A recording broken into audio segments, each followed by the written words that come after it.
Some of these people had great ideas and they just couldn't bring it to the table just because of this one thing. And so he said, let's just do it.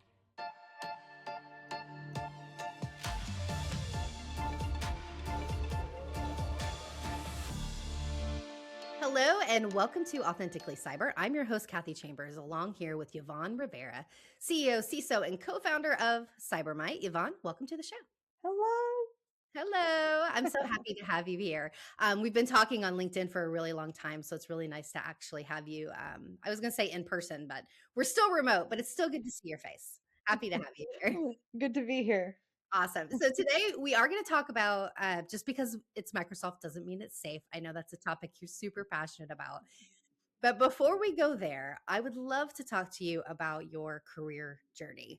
So, when did you get involved in technology? I know that you were in the military. Is that where it started, or were you passionate about tech prior to then? It really just started when I was in the military. I, took my ASVAB, which is the test you take before you get into the army, and then they basically said, this was in Puerto Rico, so I think the options were probably even smaller there. They said, here are your two job options. You can run cable or you can work on computers. I was like, I'll work on computers. Um, Easy even though, choice. Those are the only two choices. There you go. yeah. And so I chose the computer job, and that's pretty much where my journey started. It seemed to be the easiest choice. I was like, I couldn't imagine me being 5 foot and going up a pole running a cable. Although it is kind of funny to think of it now, but yeah. So, were you in cybersecurity then, or is that you're just in like what team were you on while you're in the army?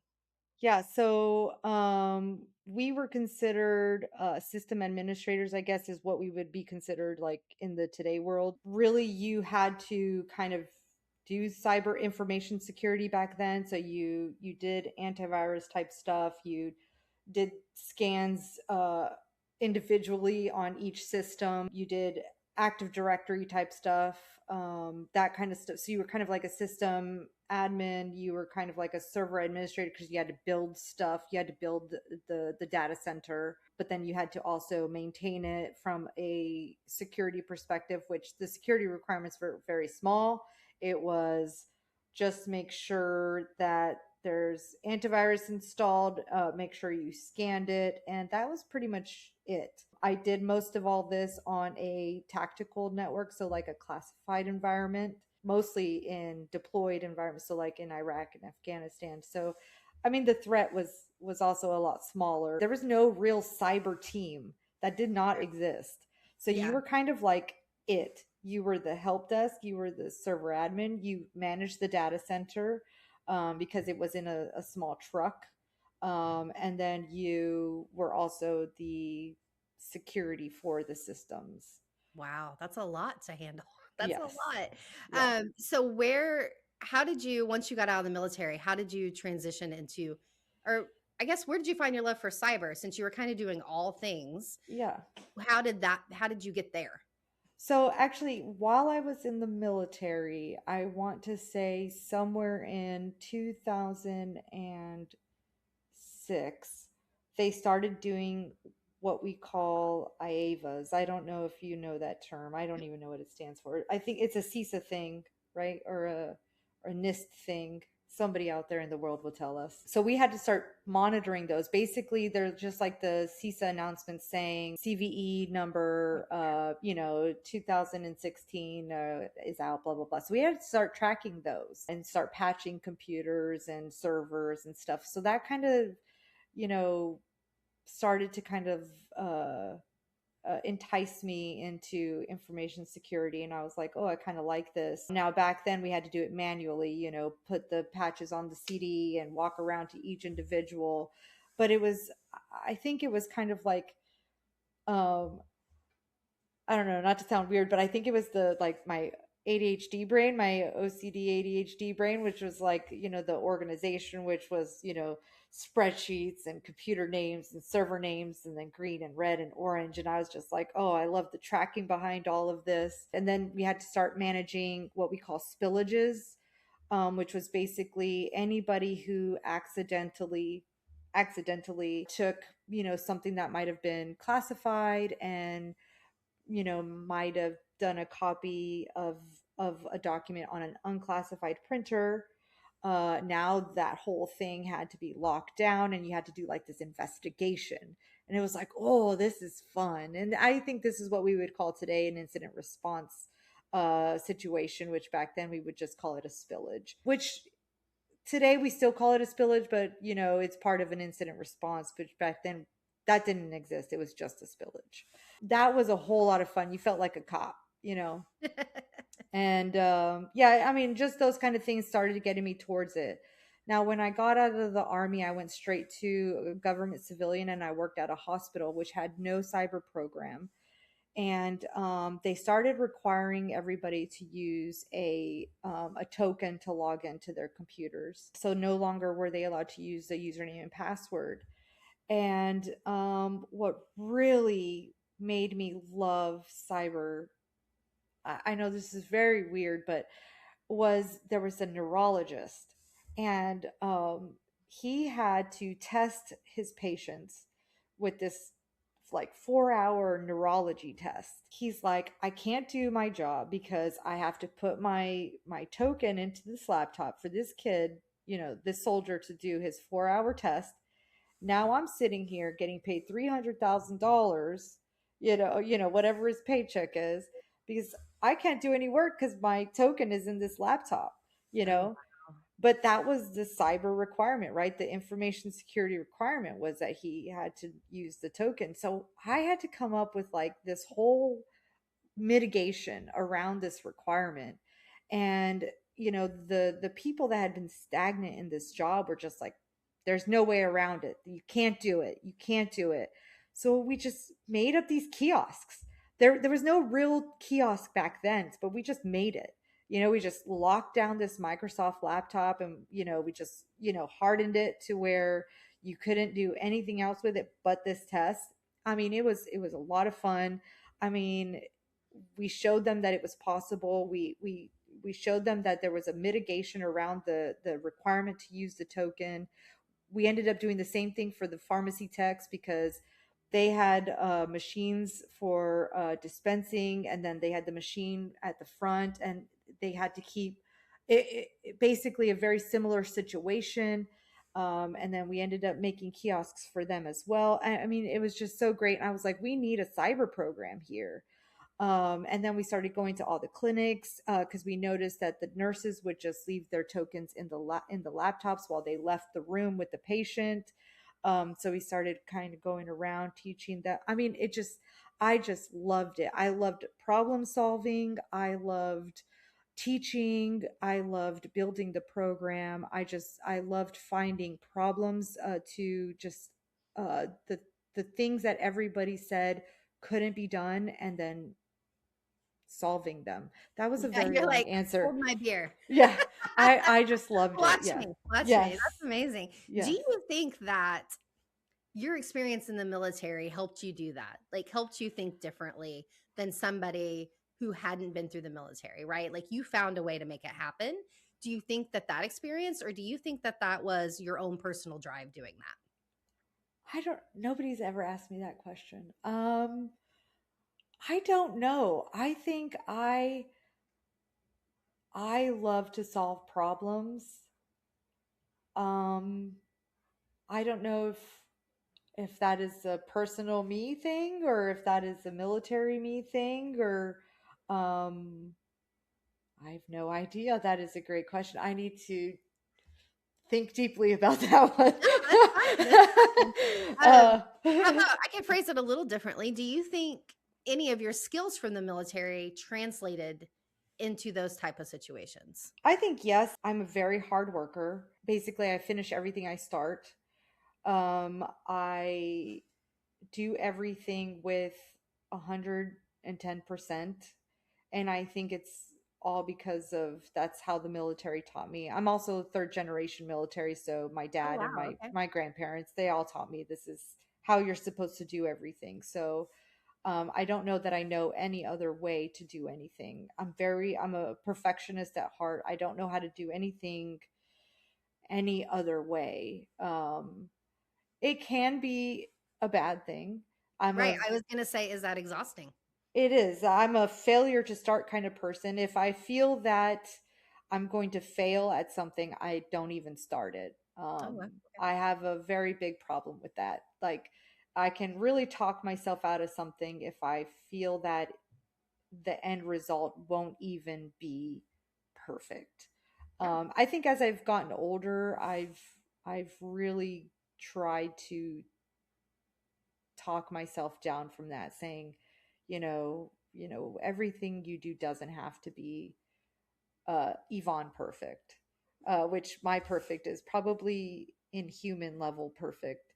Um, but you know, it's okay to tone that to put that level a bit lower, Yeah. or a lot lower, uh, so that Well, you're I not so mean, tired. yeah, I mean, nobody likes to fail, right? That sucks, Correct. right?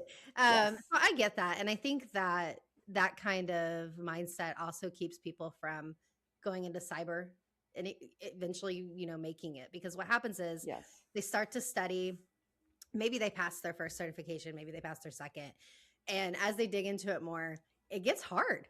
Cybersecurity is hard. Like Yes. there is a reason that only a select few make it, whatever that may be in your mind. And so I think that kind of, taking a deep breath and thinking about, I can overcome this, that's a huge challenge for a lot of people. And I'm kind of the same way. I don't like to fail. I like to be good at everything. And I could Yes. feel myself pulling away when I think that I can't do something. For Yes. somebody in that situation right now who's in cybersecurity or trying to get into cybersecurity right now, any advice on, and I know you struggle with it too, but any Yeah. advice on kind of pushing through that fear of failure? Yes. I think what I have been doing today, I've been breaking things up into tiny, doable chunks.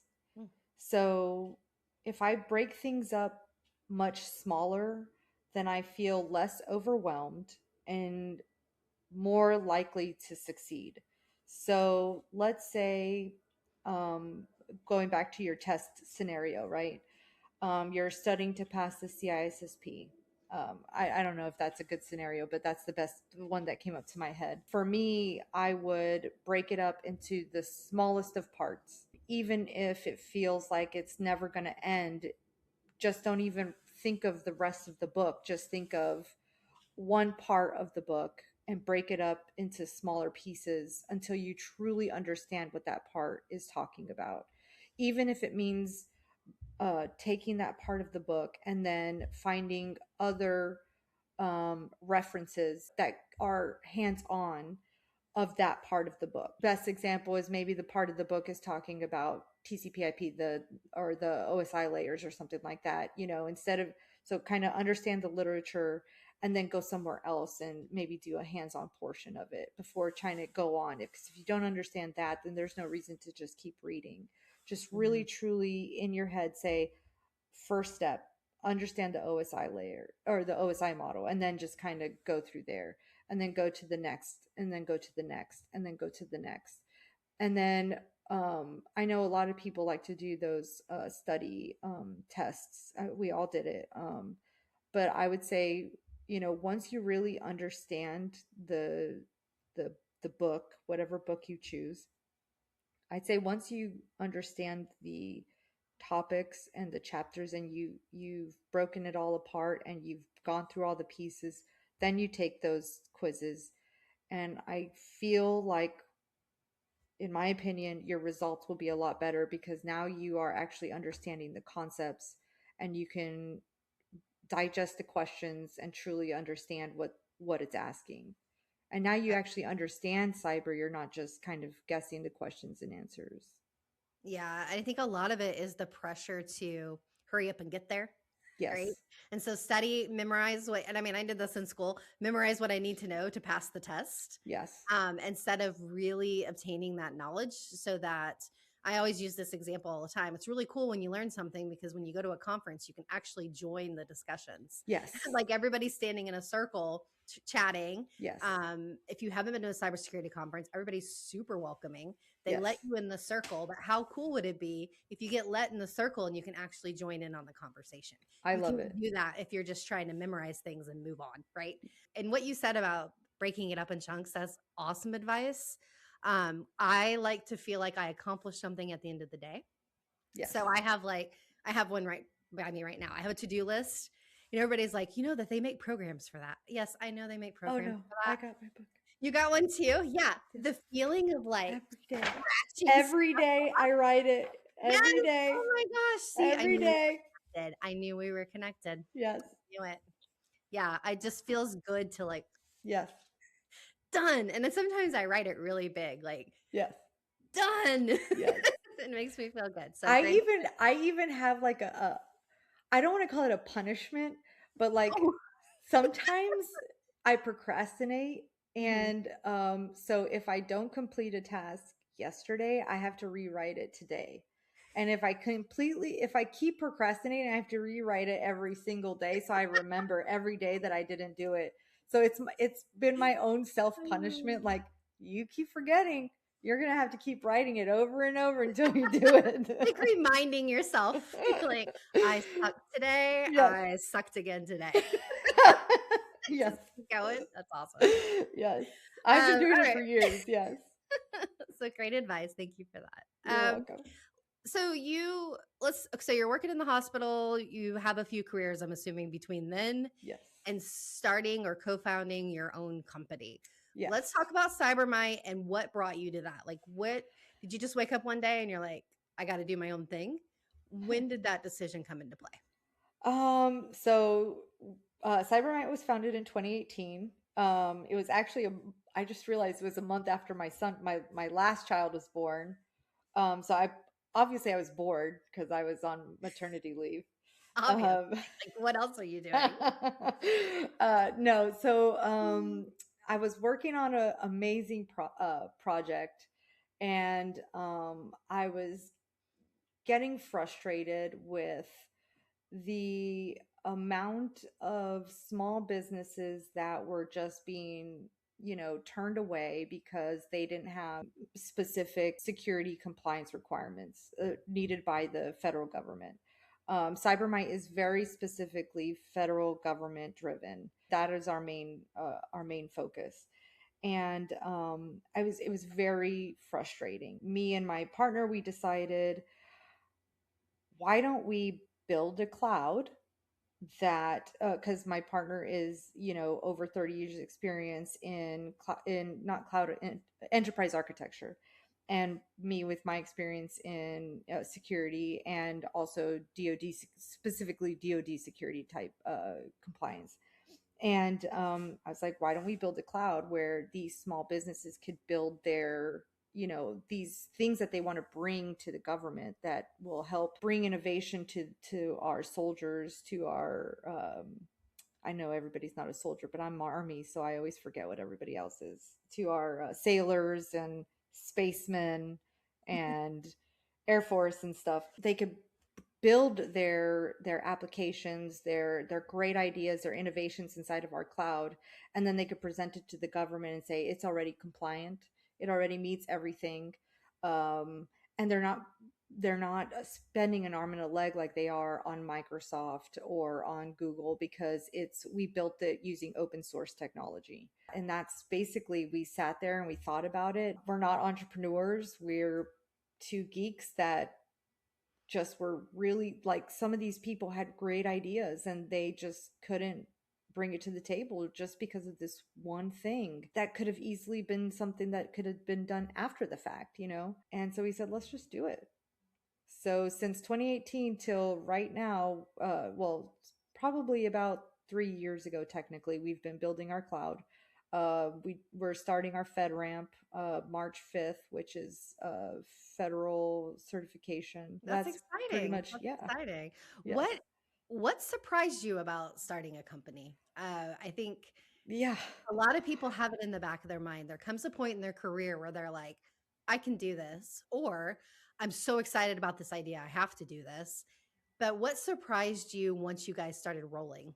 What was one of your like shockers, I guess? Well, I'm going to first start out by saying I never wanted to start a company. There was never a thought in my head that said, I want to start a company. Never. Uh, that was definitely my partner's idea.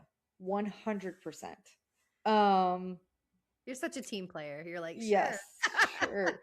I'm going to say that what surprises me the most is I'm actually not bad at it. I think my organization skills, my drive helps the company. I think my leadership skills from the army helps me manage the team. It is very scary, extremely scary to have employees. It is probably the scariest thing in the world. I mean, besides having kids, um, because you have to keep them fed. You're like having to pay them, and there's like 2025 was pretty scary for a lot of small businesses and the federal government, and there was times where it was just like we got to pay these guys, and it was just like here's pennies, you know. It was pretty scary, but it feels good, you know. Sometimes I watch TV, and the way they talk to, like, oh, he's the CEO, and I'm just like, I don't get treated like that. I'm a CEO and a co-founder. Nobody treats me like a big deal. I walk into Walmart every day. um, but That's awesome. yeah, so no, it's crazy. It's like this. It's like this. Fair. Mhm. It's been a crazy journey. It has been a crazy journey. Um, but my kids are proud of me, and I really love that. Mm. I really, really Yeah, love that. Yes. So that's an amazing feeling. They should be proud yes, of you. And you should be yes, proud of you. yes, yes. Yes. Yes. If you're not, you need to be. Write it in your book. Right. Proud of me today. Yes. That's amazing. So when you say like I'm a CEO, I'm a co-founder. Looking from the outside, I look at you and I think, "Oh my god, that's so amazing. You have done so much in your career." But is it always amazing, right? Because like when you just said, "Well, people are like, "Oh, he's the CEO or whatever." Yeah. Like I do admire those people. And I've written about this before how, titles shouldn't define you, but they do. Let's be Yeah. real. Yep. When I read a title, I automatically think higher of a person depending on that title. I wish I didn't think that way. That's just, when I see CISO, I'm very impressed. I'm Yeah. like, that's super impressive. What about those titles do you think people don't know? Like behind the scenes, are there challenges? Like, is it super cool to own your business? Is it super cool to be CEO? Is it always great? Well, to be 100% honest, because I don't know how to be anything else, there are days I wake up and say, I'm done. I quit. But it is always great to be the CEO of this company. Yeah, I'm not the CEO of a Fortune 500 company, but I have a lot of faith in this company, and I think that one day we're going to do great things for a lot of small businesses. And um you know it may take us a while. Our journey might not be as easy as SpaceX, because we don't have like 500 investment backers or whatever. And um we've been doing this whole journey with our own money, no investors, nothing. So um yeah, our journey's been tough, but it's been hard, but it has been a journey that we're doing, and it just feels really good. It feels it's ours, I guess. And I feel like sometimes those, I mean, I don't want to put anybody down, but like sometimes I think of these other CEOs, and I'm just like, well, you got hired for that job. Sure. you Yeah. know, Correct. Right. Yeah. you know, Yeah. Yeah. They didn't build it. They you just didn't build it. swooped in and they're like, Yeah. I'm in charge now. Yeah. I mean, we started this job from nothing. We started this company from nothing, you know. Um this is different, you Yeah. know. 100%. So I And feel like this is special.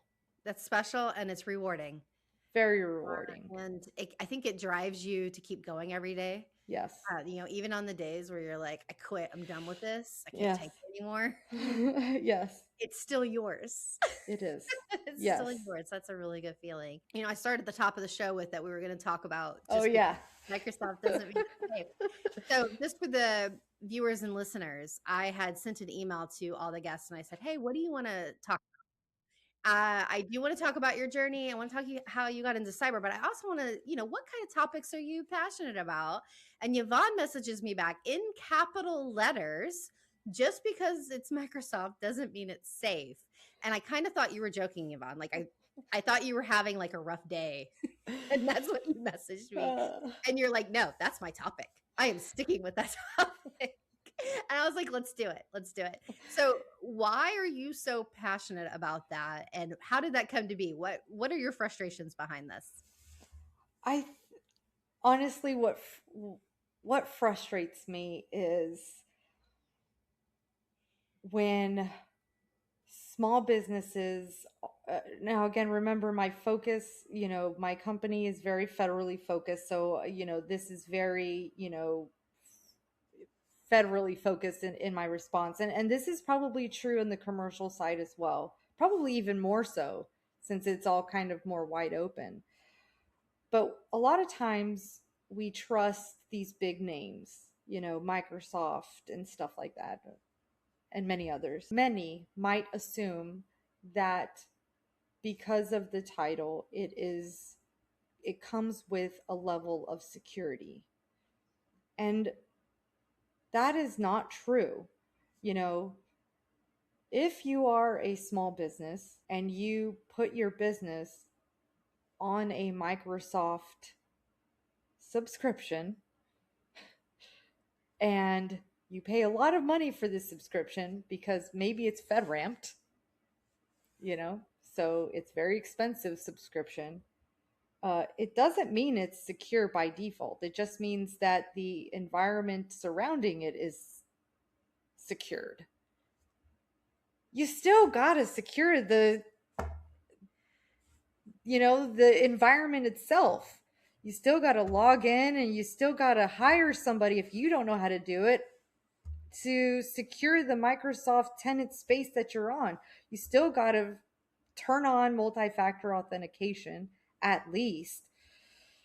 You still got to put, basic security measures in place in the most basic places, like you would any other environment, whether it was a FedRamped Microsoft or not. I guess my frustration is that I feel like sometimes small businesses are getting taken advantage of because they are in the belief that because some things are being sold as more secured, that they are purchasing something with security already tied to it. That's all they have to do.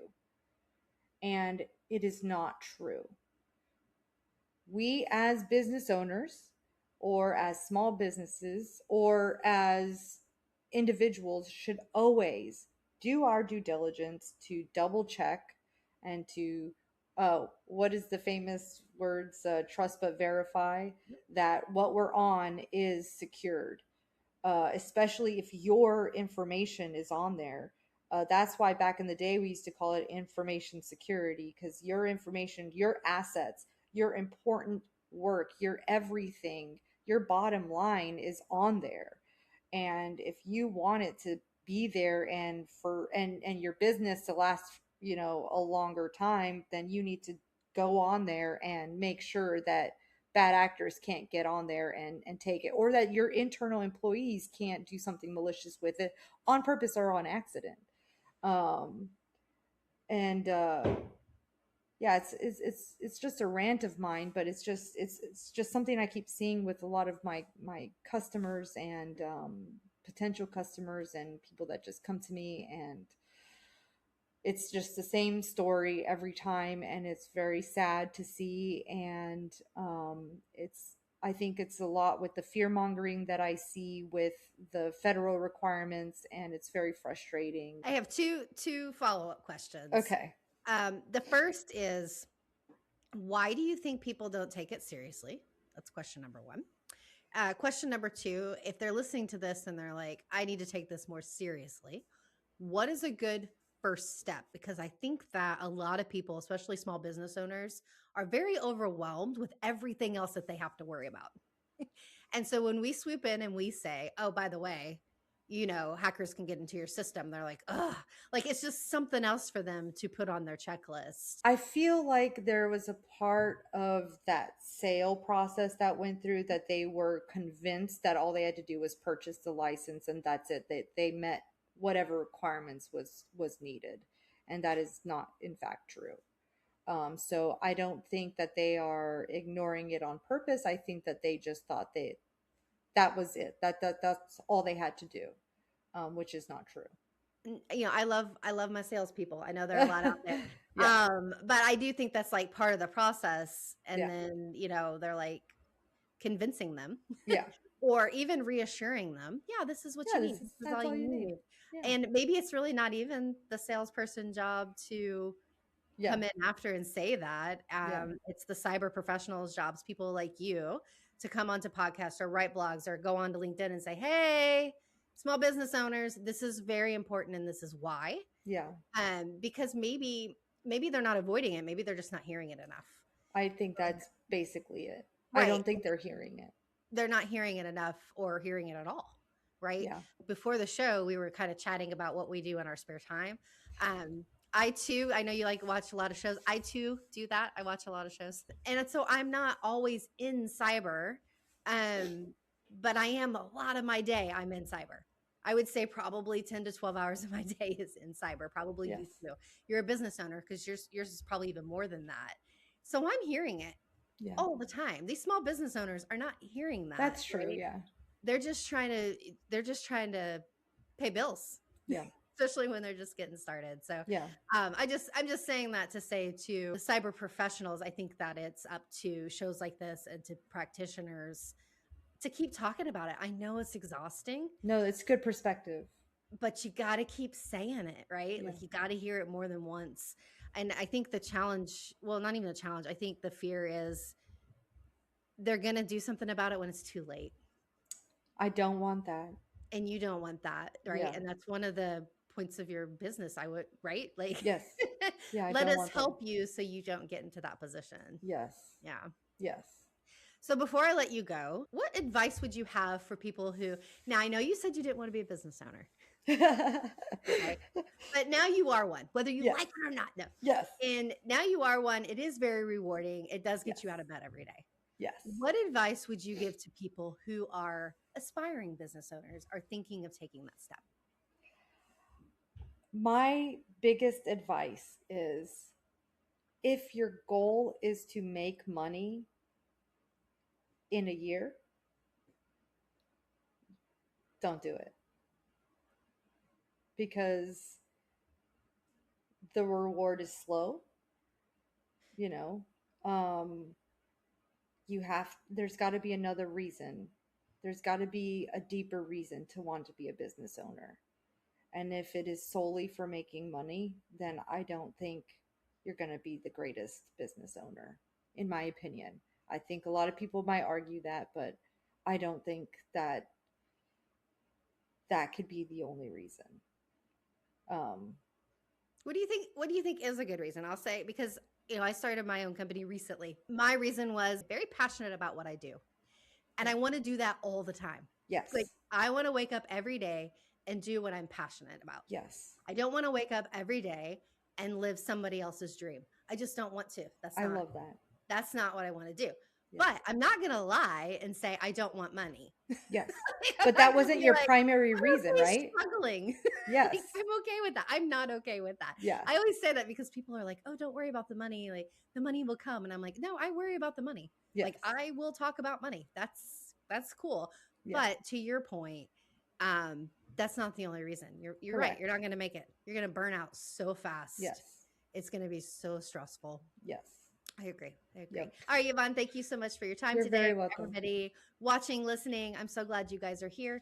And we'll see you again on the next show. Bye.